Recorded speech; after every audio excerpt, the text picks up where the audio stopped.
This is so weird. Welcome back to Human. My name is Jess, and yeah. I'm in a new place. And it's unexpected. But is it really unexpected? I don't.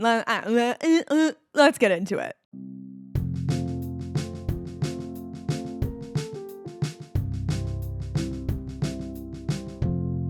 Okay. As always, we gotta start off with our TMI story of the week. I know we want to get right into what the fuck is going on in my life, but first, I wiped out on the street yesterday. Okay, surprise, I moved out of my parents' house. I'm living in downtown Toronto. There's some stuff to unpack, but I was walking to the library because I work a mostly remote job and I make my own hours. So I was like, I need to get out of the house, not the house, the high-rise condo apartment. And I was walking down the street and it was a rainy day and my boyfriend got me a new pair of shoes for my birthday. And that reminds me, I want to show you the birthday gift he got me other than the shoes. Josh works at a trophy store. He is a salesman and he loves it. Honestly, it's a vibe. And the thing about being in sales is you work in really, really weird niche environments. So he works at a trophy company. And so for my birthday, he got me this. And if you're not watching the video version, it is literally a microphone, a little tiny mini microphone. And on the front, it says hottest podcast host. I love him. He is the best. I feel like we need this in the background. I don't even think you can see it very well, but my boyfriend got me shoes for my birthday and I was walking down the street and it was in the downtown Toronto city and it was really rainy and I fully fell on my knee. And I'm telling you this because every single time I've leaned or got down on my hands and knees, rare, not like that. Shh, get your head out of the gutter. I've been like, ow, and I've been doing a lot of yoga classes this week, and I just set up this entire fucking contraption of my podcast setup. But look at that view. It is very odd to try and find your podcast corner. I thought I made my podcast corner. What I'm recording in is not my podcast corner. My podcast corner basically got ruined by a mirror that I put up, but it was the only spot that made sense where to put the mirror. So anyway, you don't care about any of this, but I just want you to feel okay if you've wiped out on the street recently. A lady saw me, she kind of laughed. I fully outwardly was like, oh! It was bad. And now there's a huge bruise on my knee, but it's okay. We're striving and thriving and surviving. If you listen to episode 149, I literally released control, decided not to move out of my parents' house. Opportunities came up and I was like, no, let's not do it. Let's stay with my parents. I moved money. I had money sitting in a savings account that I was like, this is for first and last month's rent. I had been thinking that for 6 to 8 months. I'm keeping this money for first and last month's rent. And then finally, the way things were going, I felt like I was just forcing it. And so I was like, fuck this. Maybe this is the season of my life where I'm just meant to live with my parents and that's okay. And I know one day I won't and that's totally fine. So I put money away that I was saving for first and last month's rent. And then within a couple days, this apartment came into the solar plexus of possibility. Okay.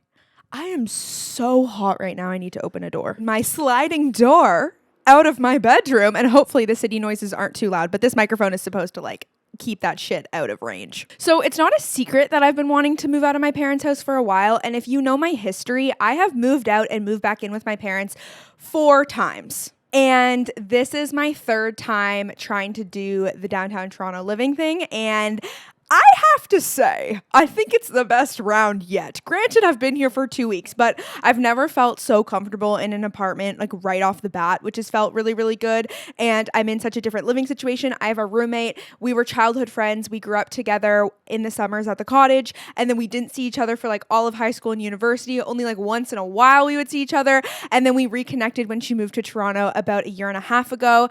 And I'm feeling really good. I love her so much and I love our apartment so much. And it was just wild how everything unfolded so quickly. And my biggest takeaway from this experience is that do the work that you can control and then the universe will fucking deliver. So some of the work I'd been doing internally in my own life for months and months was I was keeping track of my expenses. This is huge because we can sit around and talk about fluff all day long of being are we emotionally ready to move out? Are we spiritually ready to move out? Bitch, can you afford it? Like at the end of the day, can you afford it or can you not? And if you can't afford it, are there people who are going to be supporting you? My parents, for the first time in my life ever, they helped me a lot with the move out. My mom and dad definitely financially supported me through like buying a new bed. Love them so much. But right now, where I'm at now living here, I'm paying for everything and it feels so cool, and I feel like such an independent woman, and it is such a new chapter of my life.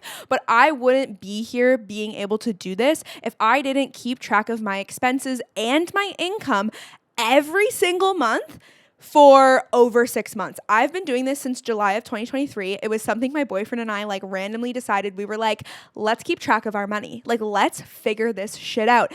And I cannot recommend this enough. If you want to move out, if you want to move across the country, if you want to go travel for 8 months like my brother is doing, but the bitch is coming home, you have to be aware of your money situation. Like, point blank, period. Like, that's the way you're going to know if you're actually ready or not. Because I knew emotionally I was ready. Mentally, I felt ready. Like, there were certain things that I was like, I really want to cook my own food every day. I really want to like be on my own and not see my parents all the time. I really want to be in the city again. I knew that I wanted to like walk around everywhere. And there were a lot of not warning signs, like just signs in general that I wanted to move out. Every YouTube video I was watching was about people who like live on their own in the city in a cute ass high-rise apartment. I would feel jealous of friends that I would go visit who like lived on their own, had roommates, and like weren't living near their parents. And so there was just a lot of things that were like giving me signs of like, this is what you want. You want the commitment of a year lease. You want to move out of your parents' home, but still be close enough to them. I'm like, not that far from them at all. Like, I can hop on a subway or a bus and I can go see them. And so I was like, if I want to make this happen, I need to figure out how to financially fucking afford this. Because that's, at the end of the day, the hardest part, especially in Toronto, especially in this day and age, especially with like rising costs of living and all of that. So I was like, let's keep track of my money. And then it comes down to numbers. And it's like, yes, math can be daunting, but like, this is exciting math. Like, money can seem so stressful sometimes, but also like money is the thing that gives us power. Money is the thing that helps us like create the life we want to live. And so up until literally New Year's, like all of 2023, there was absolutely no way I could afford this. My job wasn't even full time yet. I wasn't making any money off social media or brand deals or anything like that. Like, I was just like, this is not a thing. And then in January, I started doing user generated content, which like the short form is UGC. But basically it's kind of like being an influencer, except brands will pay me money to create content for them that they can post on their own social media. Or I post it on my social media, but then they like pay for it to be boosted on TikTok, for example. So that is a door that opened for me in the new year of 2024 and completely changed my financial situation because I work full time for an incredible therapy practice, and it's like a modest hourly wage. And I'm so grateful for this job because it gives me security. It gives me stability. I have benefits. Like I have a community. I have coworkers. I'm so fulfilled by the work. And the reality was that it wasn't enough though to fucking pay for your entire life if you had to pay rent and food and all that. Like, that was just the reality of it. But for me then, once I started bringing on some extra income on the side, I started to look at my expenses every month. And let me break this down for you. People are like, how do you do it? It seems tedious. It seems boring. It seems crazy. But it fucking works. Throughout the month, or just once at the end of the month, I will go through my credit card and my checking account, and I will look at every single transaction. I will input every single transaction into my spreadsheet, and I will I'll categorize it. So it could be like groceries, events, shopping, pharmacy, rent, household items, all that kind of stuff. So I'll put the dollar amount, I'll categorize it, and then I'll put some notes. Sometimes like personally, and I'll put the date and then the notes. Like, I like to know specifics. I'm like, this was the pasta I got with Josh when we went to the mall. And people leading up to this and doing this, and I felt this way because I've talked to a lot of friends about this, and they've said similar things of like, you think you're going to feel a lot of shame about looking that closely at what you spend your money on. But bitch, there's no reason to feel shame. looking at what we spend our money on literally shows us what our values are. And so as long as you feel good about the things you're spending money on, then it's okay. Like, I don't value fashion that much. I want to be a more fashionable girly now that I'm living in the city. OMG, everybody is dressed to the nines on a fucking Monday morning with sunglasses on, even when it's raining. Very weird. But I understand it's for the look. But for me, like, fashion just isn't a priority for me. So it's like, if I was spending $800 a month on new clothes, I would be mad at myself and feel shameful. But I'm not doing that. I'll spend once in a while a couple bucks on some new clothes. But for me, I spend a lot of my money on food. I love eating out. I love going to restaurants with friends and my boyfriend. I just like love food so much. So yeah, I spend probably most of my money on food and I feel good about that. Or I spend a lot of my money on like going to Othership and doing a sauna cold plunge experience or like going for a weekend getaway. And like that brings me joy. And so once you have a clear idea of what you're spending your money on, you know how much money you spend a month, you know how much money you then need to be bringing in to afford your lifestyle. But once your financial situation does change, then you can see, okay, wow, I'm saving more money than I was before. And again, knowledge is power. And without the spreadsheet, you wouldn't be able to see that. Like, we feel so many weird things about money because we just like feel like we tapped our card a lot that week, or like, oh my God, I just feel like I spent a lot of money. But then I'll say to my boyfriend, I'm like, no, I feel all this guilt and anxiety right now. I just got to run the numbers. I got to run the fucking numbers and see. And I did that. My first week of living here, holy fucking shit, I was just like tap, tap, tap, tap, tap. And I was really stressed out. But then I sat down and I looked and I was like, okay, all of these things made sense. A lot of them are one-time purchases because I didn't have a can opener and I like didn't have a couch, so I had to buy a couch. Like I got it off Marketplace, like it was cheap. Actually, I got it off Carrot. Carrot is a really good app. It's like better than Facebook Marketplace, so love that. And so then I started to feel like, okay, no, I'm good. I'm secure. Everything's totally fine. I also went into this living situation knowing I'm gonna bring more money in and reach out to more brands and like, you know, I didn't want to move out if I was going to be penny pinching to an extreme of feeling like I couldn't enjoy my life. So looking at my spreadsheet, seeing I was bringing more money in made me go, okay, this is awesome. I'm saving more money, but what's the point of saving a bunch of money if you're not happy?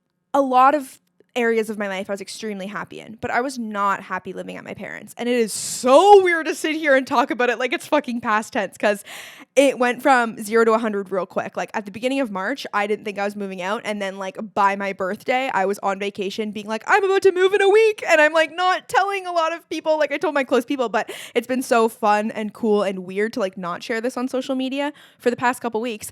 But I have known for a while, just like being in the basement, not getting a lot of sunlight, and like being the only kid at home too, even though I'm 23, I just didn't love seeing my parents that much. It was harder to set boundaries with them. It was harder to like not tell them everything going on in my life. And so I started saving quite a bit of money and going, I could put this towards rent and like I could afford to like pay for my own groceries, like the basic necessities. And so then I was like, why wouldn't I do that? And it was wild. I just like called my good friend that I'm living with now and was like, hey, I know your living situation has been kind of like up and down. Like, where are you at? What's the status? And she's like, oh, I'm moving out. And I was like, oh my God, no way. And she was like, I'm looking for a roommate. And I was like, I'm looking for a roommate. And her mom had found this condo and it's a brand new building. And so we got a really good price on rent. And we literally on a Friday talked about living together. On a Tuesday, viewed the apartment. Right away, we were like, we want it. And by the next Friday, we had paid first and last month's rent. So, and then 2 weeks later, we were moving in. Like, it happened so fast, but it was just like the universe's fucking timing. And so a little bit more backstory. I was doing the money side of it. I was making sure I was putting in the work to like know where my financial situation was at, know how much savings I had, know how much I could lean on if I had an emergency. Do I have money to pay for things? I was feeling good. And then on top of that, I was also like peeking around. Every couple months, I was peeking around and I would like look at how much a 1-bedroom cost in a neighborhood near my house near the lake, or I'd look at how much it would cost to live downtown. And then a lot of times I felt really discouraged. And then right before this whole thing fell into place, my boyfriend and I were talking about living together. together. And I had a family member tell me how she loves the beaches in Toronto. It's the east end of Toronto. It's like right by the lake. People swim in the lake. There's beaches, obviously. And I was like, okay, Josh, I can't stop thinking about the beaches. Like, can we go just like to our neighborhoods? I know you and I like probably won't live together soon, but we'd also like hang out on a Sunday. We'd watch some TV. And then we would be like, oh my God, it would be so nice to like go to bed together and start our week together. And so we kept doing that like over and over again. And it got really fucking frustrating at one point because we were like, if we keep talking about this, clearly we want this, like, should we look into it? And so one weekend we went to the beaches and we were like, okay, no, this isn't our vibe. And then we walked around different areas of Toronto and then we sat in a restaurant and at this like main intersection in the city. And we were like, if we had to pick an area, this would be it. And a week later, my friend and I basically talked about living together, whatever. And now I am living 2-minute walk away from that main intersection. And like, to talk about my boyfriend for 5 more seconds, like him and I talked throughout the process and I was like, this opportunity just came up. He was like amazing. He's like, I don't feel quite ready to move out of my parents' house yet. He had spent most of university not living at home. And he's like, my sister's getting married. There's so much going on. Like, I'm going to stay with my parents. And I was like, amazing, because I don't feel quite ready to live together, us two, yet. And he was like, agreed. Like, we definitely want to do it at some point in the next couple years, but like not yet. And I was also like, I want another roommate phase. Like, I've had some roommate phases and I've had roommate situations go very downhill, but I've also had really good situations. So I was like, I really want to like live with a roommate again. And so all of this shit is going on. I am putting in the work to like know the area and to like know my non-negotiables. I was like, bitch, I need a bathtub. I need a bathtub. And my roommate was like, I want in-suite laundry. That is my non-negotiable. Oh, we got both. Like, we were literally clearly telling the universe, this is what I want. This is what I'm looking for. I was looking at my money and I was like, this is what I can afford. And then, like, you got to do the work, but the most important part is you got to release it. Because if you're gripping it, it's not going to happen. And there were moments where I was like, I want it so bad. It's like, bitch, the universe isn't going to give it to you when you want it that bad. It was crazy.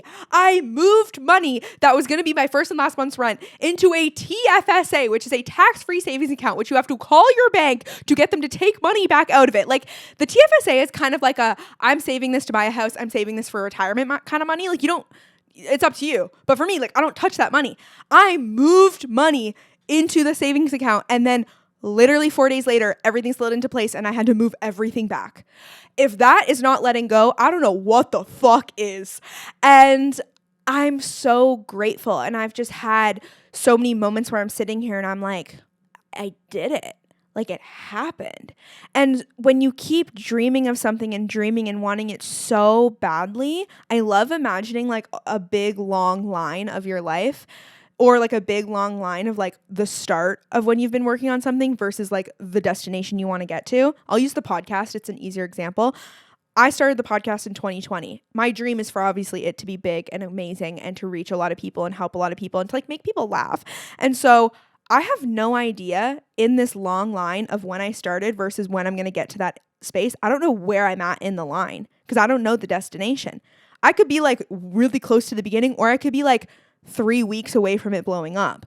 And I like to think about that with the living situation. Like, I had been thinking about this for so long, and little did I fucking know I was this fucking close. And when I finally made peace with where I was, the universe was like, say less. Wish granted, bitch. It's been really wild too, like telling people, and 85% of the time I've told people I'm moving out, people go, with your boyfriend? And it just blows my mind because when him and I were considering actually moving out together, we were like, this is crazy. This is so soon. Like, we're so young. Like, people are going to think we're lunatics. And so we got really stressed out thinking about the reality of us actually living together. And we were like, if we feel this stressed, it is not the right time. And I love him so much and just like cherish our relationship. And so I'm like, I don't want to do anything we're not ready for. And then just to see that I told a bunch of people I'm going to move out, and almost every person was like, with your man? And so I was just like, like flash to my eyes. Like, it wasn't that crazy to think about it. And we've been together for, over 2 years. So it's like, once you get to that point, you graduate university, like people are like, yeah, it's like the next step. But I'm really glad that I'm like taking my own time with it, and he is too, because the last thing that I would want is to live together too fast and then be like, that's it. And then that might like ruin our relationship, or not ruin it, but just like put an extreme amount of pressure and stress on it that like isn't necessary yet. And like, I don't know, like I spend so much time at home because I work from home and I don't have to go into the office a lot. And like, I basically make my schedule of when I go into the office. And so like also, sorry, let's like talk about this for a second. What the fuck?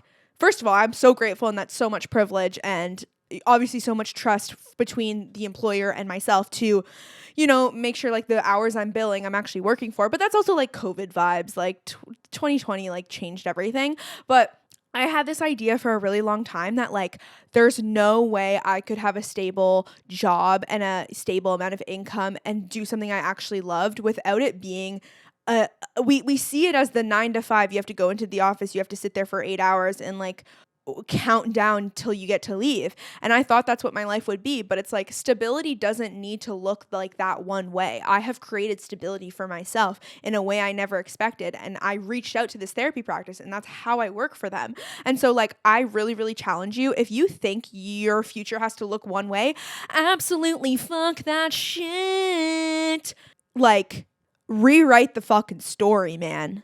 But where I was actually going with that is like I'm spending so much time alone, and it is a big shift in just like energy and vibe and like effort to now constantly be cleaning my own place and like constantly be like maintaining everything and needing to do all the adult things. And so like that is something that I think like mentally you have to like want to do. And I love just our apartment, and it's like obviously new, so it's very nice. And so I am like down as fuck to like clean and to just like keep it looking good and just enjoy it. But it is this like, whoa, my roommate also lives a very creative lifestyle like I do. So right now she's out of the house all the time because she's working like 12-hour days at her job, but she has like, she'll get gigs. And so then like in 2 weeks, I think her and I will both be home all the time. But right now I'm having to get so comfortable just like being by myself, and then also acknowledging like when I need to see people and when I need to like go have social interaction and force myself to get out of the apartment.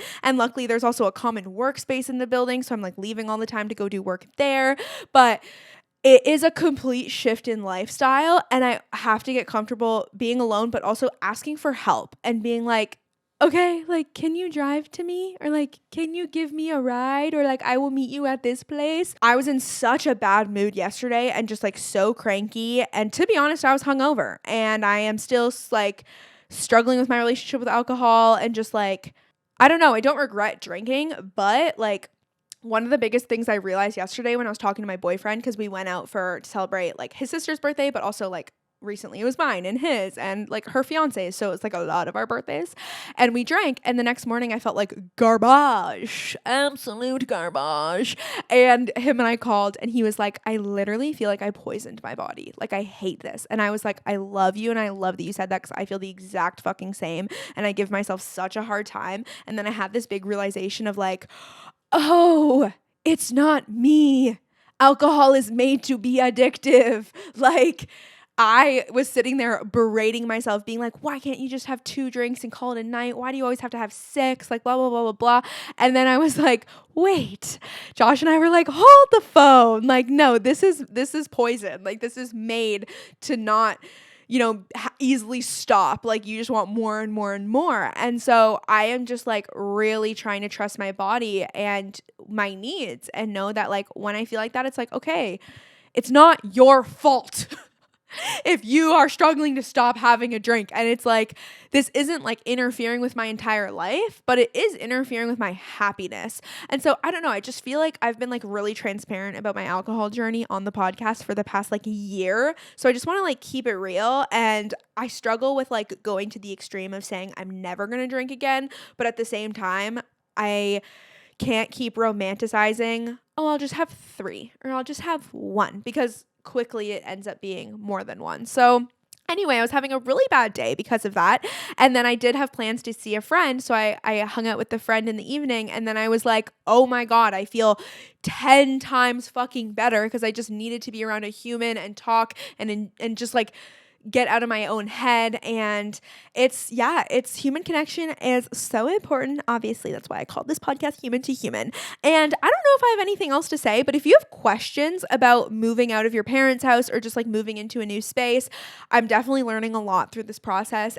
My biggest piece of advice is obviously to keep track of your money, because that's like the number one thing that, you know, makes or breaks your ability to move out. But I am so appreciative of you listening, and I would love if you sent me any questions or sent me, you know, any episode topic requests. There is the link in the show notes, or you go to my website, humanhumanpod.com, and you can ask a question, or you can submit a story. Submit a TMI story. Tell me something weird that's been going on in your life. We'll have a laugh. I'll share it on the pod. It can be anonymous as fuck. And I'm really excited to keep sharing, and I'm posting every other week right now. That's sort of my schedule at the moment, but it can change anytime because my life is busy and I am now financially paying for literally everything. New era of adulthood, here we go. Love you. Clearly my roommate's not home. I don't know if I'd be this crazy. She knows me. She knows I'm crazy. Okay, love you. Talk to you soon. Bye.